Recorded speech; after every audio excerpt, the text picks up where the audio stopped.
This is the virtual happy hour experience with the Drunken Grape. I am your host, Rob, and today we have an extraordinary guest.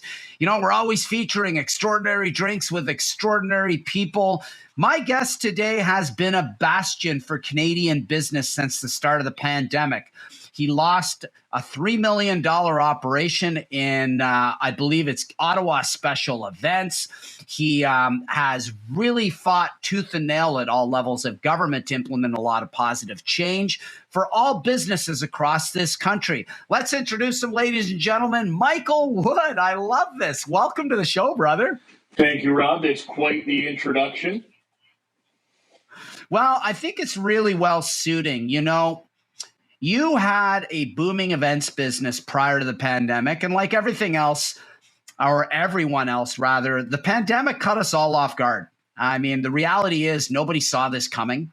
The speed of which the shutdowns happened, and to some degree, as in hindsight now, there was a lot of illogical moves to the shutdowns that pulverized restaurants, bars, and event businesses. And as we found out, what was it, about 1% of all spread rates, if that were within these establishments? Correct me if I'm wrong. Yeah, it wasn't very high for sure. And, you know, the lockdowns and the pandemic had, you know, huge consequences to many people that were just running their business day to day, making a living, supporting their family. And here we are. Yeah, and you know what propelled you to take on this mission? Because without you, I really think the state of Canadian business would be in shambles. I really do. That's very kind of you to say. You know, it was March of 2020. I was sitting in my office. And the one thing I just want to make sure that everybody knows, Ottawa Special Events is still running. I've just sold my 50% in it, but it's still operating. Okay. So I was at Ottawa Special Events in March of 2020, and I was sitting in the office, and I'd been seeing the news of what was happening in Italy and what happened in China and all these other countries. And I thought to myself, you know, this is going to be awful if this ends up coming to Canada. So obviously we started getting some cases in March. I called a city councilor here in the city because with the event business, January, February, and March are very slow, and we rely on the springtime shows and events to keep the business running. And I thought to myself, I'm like, if this is going to close down, like this is not going to be good for myself and others. So I ended up calling the city councilor, and I asked him, you know, are you guys going to shut down the city? Is the province going to shut down? Is the country going to shut down? And he said to me, you have to start calling your MPs and your MPPs right now. And at that point, obviously, I knew that, you know, by him saying that, we were probably all going to be experiencing some difficulties. And I jumped in and I made the first call that night to Catherine McKenna, and she agreed to meet with me, and the rest is history. Wow. And, you know, I believe even today, did you not meet with the legislature to some capacity? I mean, you have met with a series of MPs. So anyone who does not know this language, MPP is a provincial member of parliament, MP is a federal member of parliament. And of course, there's a municipality. I know you've probably met with the mayor, you've met with the mayor's office, you've met with all the city council. I mean, your laundry list of names that you have met is long. It reads like a 1983 Rolodex in a stock brokerage firm. You know, Michael, how has this really transpired? I mean, what was the learning curve along this journey? That's a great question. So after I met with Catherine McKenna, I thought to myself, okay, obviously this is a possibility. I had no government relations experience prior to this. And so I thought to myself, okay, well, maybe others will meet with me. So I reached out to Mona Fortier's office, and she agreed to meet with me, and Marie-France Lalonde, and then Pierre Poilievre called me. And so at that moment, Rob, I came to the realization that these elected officials were willing to meet. And if I was going to try and save my business, it would be irresponsible of me not to try and support others. So at that moment in April of 2020, I started creating virtual roundtables, and I invited all these other small businesses in Ottawa to join, when I had an elected official on. So, this went on and it still continues, where I've met with 50 elected officials, more than 50. You're right. I've met with the mayor of Ottawa. I've met with the premier's office, the prime minister's office, about all of the things that are still needed. And I'm continuing to advocate on behalf of small businesses. That's phenomenal. And I mean, you've really risked and lost a lot. I know you've been the bank has not been kind with you on the mortgage. You lost a business. You had basically probably to sell it at a discount, in a sense that it wasn't the machine that was a $3 million machine. I know you still have your teaching at Algonquin College, and there's no doubt you're a brilliant teacher. I have no questions asked about that one. And we'll talk about your musical journey too, because you've got some cool insights into that one as well. But the amount of sacrifice, and this is what I want viewers to understand. Listen, if you're watching this show, make sure to like, make sure to share, make sure to subscribe to this YouTube channel, hit the notification bell, select all when you do. But what I want you to take away from this as the viewers is the triumph over adversity and the amount of sacrifice that Michael here has made. I mean, Michael, you lost a very profitable business. I believe it put a strain on your relationship.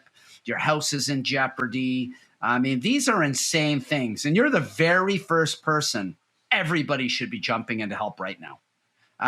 You single-handedly took a nation on its shoulders, literally. And I really want to thank you for this. You took a nation on its shoulders and propped it up like Atlas with the globe from Greek mythology, and literally picked up everything and lifted it to a point where politicians had to listen. And it's because of your influence that benefits were extended, lots of measures were put in, a lot of businesses were saved thanks to you. I wouldn't be surprised if thousands of businesses were saved due to your efforts. Well, that's very kind of you. And I think, I get a lot of questions all the time about different things, but one of the questions that I get often is why or how were you able to have all these elected officials agree to meet with you? Because other people have tried it. I'll tell you, honestly, throughout this entire thing, Rob, and throughout the advocacy, kindness matters. But on top of that, showing up to the table with the challenge and the solution to the challenge, people are quick to say, well, this isn't right, this doesn't work. And then when you ask them, so what would you do differently? They're like, well, I don't know. So the thing is that the government there, with my experience, was there to listen, providing that you came with solutions to the problems and the challenges.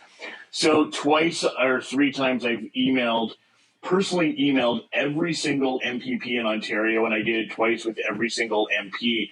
So there's 124 MPPs in Ontario.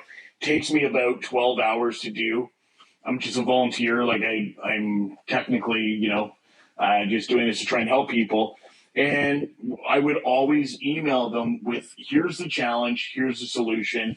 I'd have no more than 3 to 5 points with a solution to each one, which then turns around and they're willing to engage. On my last campaign of sending these emails to the elected officials, I probably had 30 offices get back to me saying, what do you think we need to do here? What do you mean by this? Where are we at here? So, they're willing to engage, and not everybody in this life will ever get back to you, as we all know. No kidding. That's true. Yeah. The staff has been wonderful. Yeah. And, this gives me confidence in the political system. Just hearing that. The fact you even got a quarter. And then, to the viewers out there, think of emailing 338 members of Parliament on top of that. It would take like 3 days to get through. And the fact that you had a communication rate of about 30, 32, 35%, somewhere in that neighborhood, is actually stellar, because these people are outing fires all over the place. People do not realize members of government at all capacities in the elected positions work 16-hour days. It puts a massive strain on their personal relationships. Marriages fail all the time. These guys, they age in office. All you have to do is look at, I look at Barack Obama in the United States, when he was going through everything and all the challenges he had as a president, and he came out, pretty well. His hair went from nice jet black to white. Stephen Harper gained a pile of weight. Trudeau, he looks like he's aged 15 years since he talked about his sunny days and sunny ways getting elected in 2015. And this just takes a brutal toll. And the fact that they were willing to reach out to you, I think, is incredible. It's a testament to the fact that the political system does work and it does listen if you're willing to stick your head out. The problem is most people just sit down and they cry and complain and bitch on social media, but they don't actually take charge. And take note, people, if you take charge, your political leaders will listen. And I think this is something that you have illustrated. I think this is something that we should all take away from the pandemic moving forward, is you have to attack your politicians with positive solutions and outcomes. You can't just go after them viciously. You have to look at them and say, listen, we have problems. Here is the list of solutions to said problems. You're going to get a lot better of a response rate that way. I mean, it's like business as well, right? If you're at the negotiating table, how the hell are you going to get anything by blowing cold on someone? It's like they tighten the jacket, but if you give them honey, they open up. If you put sunshine on them and the warmth comes out, they take the coat off and they loosen up. 100%. And just one other little point to all that. I got responses on the last campaign. I got responses from the Conservatives, the Liberals, the NDP, and the New Blue Party. And so the thing is that you have to do this in a nonpartisan way. Nobody knows what side I'm on politically. It's just I'm searching for a solution to a problem. And, if you can't get the solution from the party in power, go to the opposition. But you can't say nobody's getting back to me. You have to say, listen, I'm still having this challenge.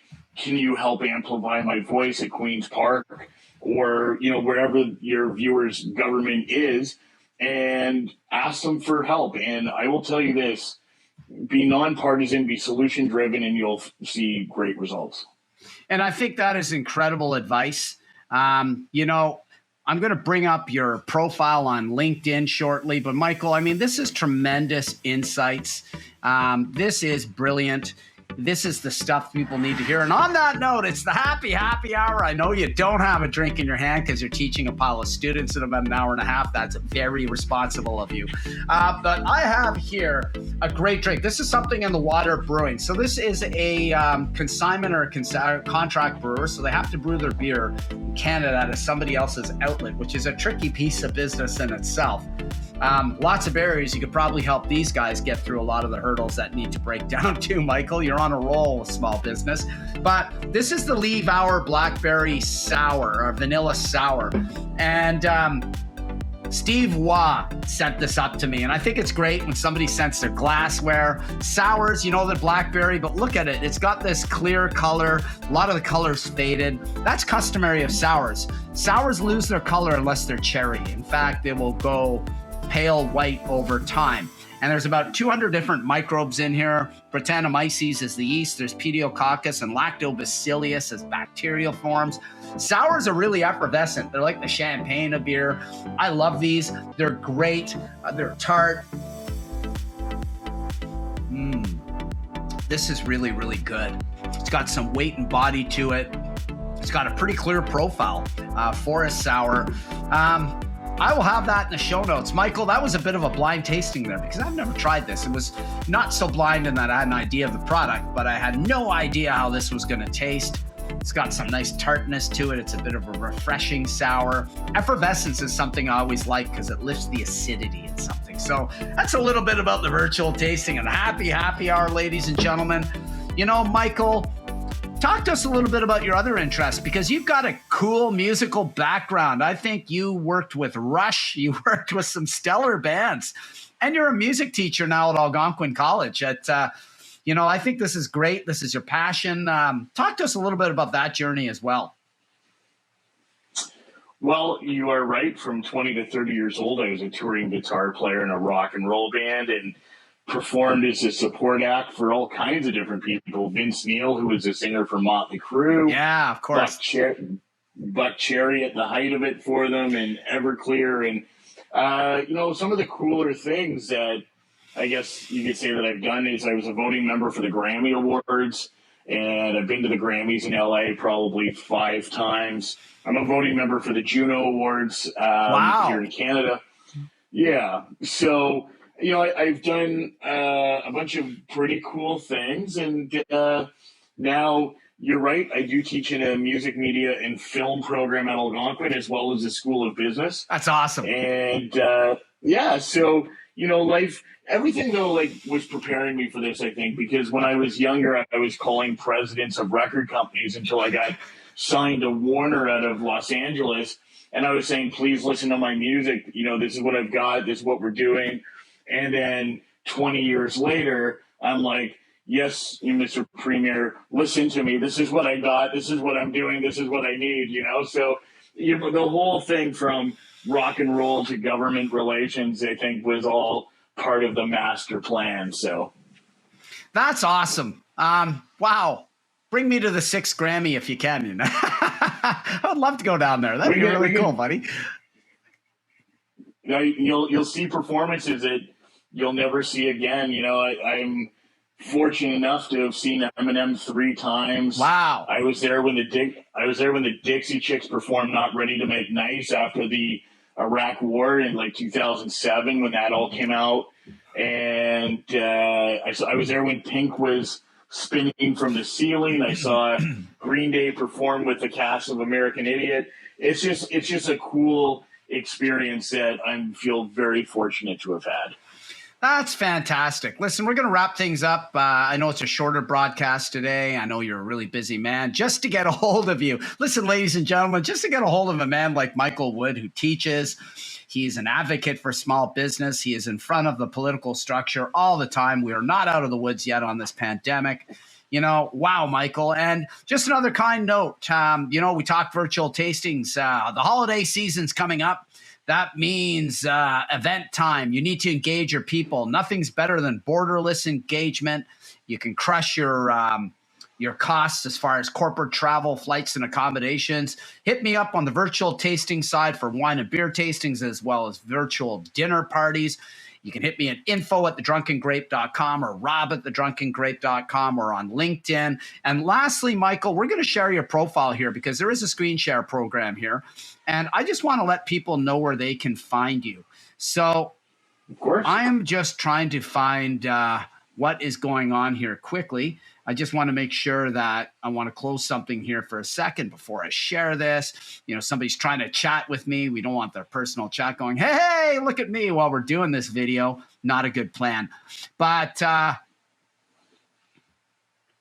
should be coming up. There we are. So ladies and gentlemen, this is Michael Wood, the legendary Michael Wood. Reach out to him. I think you deserve all the traction and support you can get, my friend. The show notes will have where they can find you. And listen, Michael, you are a godsend to humanity. I think what you've done here has been great. And I mean, it's thank you.